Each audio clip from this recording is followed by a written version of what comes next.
Imagine this. It's February 2026. You're in a science classroom, and there's this new voice in the room.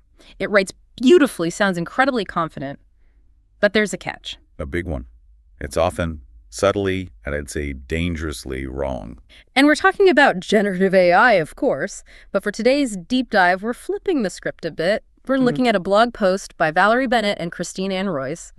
It's called What If AI Gets It Wrong? And their argument is, well, it's that this isn't a crisis at all. No, not at all. They frame it as a huge instructional opening, a chance to teach students how to think like actual scientists. Right. But that means moving from just using a tool to what they call epistemic vigilance. Okay, hold on. Epistemic vigilance. That sounds heavy. Can we break that down? Yeah, sure.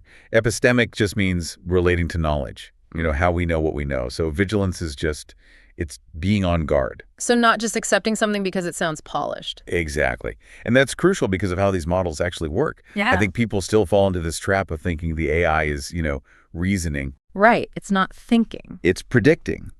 It's just playing a statistical game to find the most probable next word, not the scientific truth. So it gives you something that sounds like a textbook. It mimics the rhythm of authority. It does.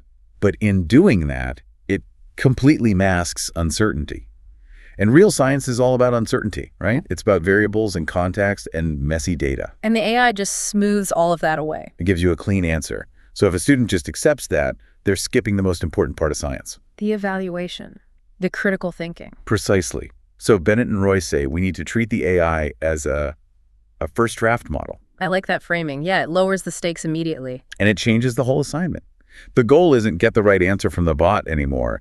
It's critique the bot's answer. The source has some great examples. Yeah. Let's get into the physics one. A student asks about projectile motion, and the AI just spits out these perfect-looking equations. So what's the problem? The problem is that the AI almost always assumes ideal conditions, a vacuum. So no air resistance, no wind. Right.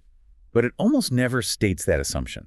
It presents this very simple model as if it's the whole reality. So the teacher's job isn't to say the AI is wrong. No, it's to ask the student, okay, where does this model break? When does this answer fail? So, try it with a feather instead of cannonball. Exactly.